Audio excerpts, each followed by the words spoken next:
الرحمن الرحیم. Dear students, السلام علیکم. آج ہم آپ کو جماعت 6 کے سبق transport in human and plants آپ کو پڑھانے جا رہے ہیں.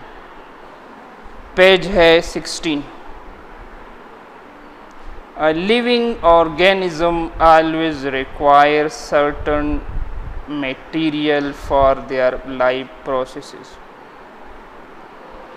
زندہ رہنے کے لیے جاندار چیزوں کو مختلف چیزوں کی ضرورت رہتی ہے. These materials either move in or out. In or out mean کہ تمام چیزیں ان جانداروں کی چیزیں سے نکلتی ہیں یا داخل ہوتی ہیں. Of the body of an organism. جاندار چیزوں کی وجود سے پھر بتاتا ہوں کہ یہ تمام چیزیں یا تو داخل ہوتی ہے یا باہر چلی جاتی ہے. جو وجود میں داخل ہوتی ہے سب سے پہلے کتاب وہ ایکسپلین کرتا ہے کہ material like water, salt, food etc need to be transport into the body. جیسا کہ چیزوں میں جیسا کہ پانی، نمک، خوراک، یہ وجود کے اندر اس کی ترسیل ہوتی ہے، یعنی یہ وجود میں داخل ہوتا ہے. of an organism where the waste products like urea, uric acids and CO2 need to be moved out of the body.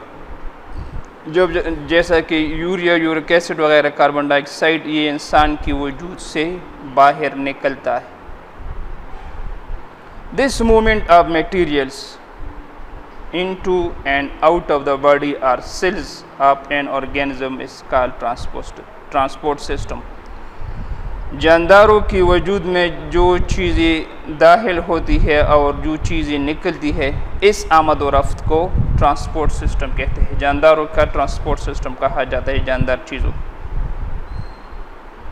Unicellular and less complex multicellular organisms do not have any specific organs for transport. ایک خلی والی جانور اور کثیر الخلوی جاندار وغیرہ جو کہ چھوٹے جاندار ہوتے ہیں اس کے وجود میں کوئی خاص اعضاء نہیں ہوتا جس کے ذریعے وہ ان اور آؤٹ کر سکے. They perform this process by simple diffusions. یہ مختلف عمل سے یہ عمل سر انجام دیتے ہیں. In higher animal and plants, بڑے پودوں اور جانوروں میں for exchange of material with environment and for transport of material within the body of organism special organs. بڑے پودوں اور جانوروں میں اس کے وجود میں ٹرانسپورٹ سسٹم کے لیے خاص اعضاء ہوتے ہیں جیسے کہ انسان کے وجود میں ہارٹ، بلڈ ویسلز، دل ہے، شریانی وغیرہ ان ہیومن باڈی انسان کے وجود میں، اینڈ زائلم اینڈ پائلم مسل اینڈ پلانٹس، اور جیسا کہ زائلم اور پائلم پودوں میں ہوتا ہے. As discussed earlier in grade 6 جیسا کہ پچھلے جماعت میں ہم پڑھ چکے ہیں. are present which collectively constitute transport system جو مجموعی طور پر یہ نظام بناتے ہیں. In this unit we will discuss transport system in human and plants and their related organ in detail. اس سبق میں ہم جانداروں اور انسانوں کی ٹرانسپورٹ سسٹم کے بارے میں آپ کو تفصیل سے پڑھائیں گے. بچوں آج کے لیے اتنا کافی. والسلام.